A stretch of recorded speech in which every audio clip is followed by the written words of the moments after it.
Hi guys, pasensya na sa background, medyo maingay. Meron lang tayong quick marites or quick OFW story. Naalala niyo yung huli kong post about dun sa OFW na nang hold up sa Saudi Arabia. Meron na naman tayong bago, isang nanny or helper sa Kuwait. Alam niyo yung ginawa? Ay nako, base nga sa balita na to, nilagay niya yung alaga niyang 1-year-old sa washing machine. Parang wala sa tamang pag-iisip. Ba't mo ilalagay yung bata doon? Kahit makulit yan, umiiyak sobrang lakas. Pwede mong iwanan muna saglit para makapag-isip ka ng tama. Hindi yung ilalagay mo sa washing machine. Tapos, ang malupit doon, nandun yung parents sa bahay na yun kung saan niya ginawa yung krimen na to.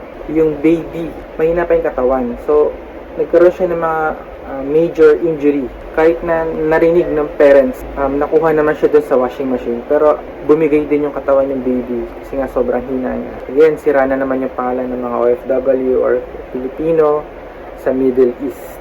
I hope maging moral lesson to and makamit yung justice ng biktima. Iba ang parusa sa ibang bansa, lalo na sa Middle East. You found this video informative? Again, thanks for watching. Pasensya na sa background. Nasa labas tayo. If you haven't subscribed, please subscribe. I will see you in my next video.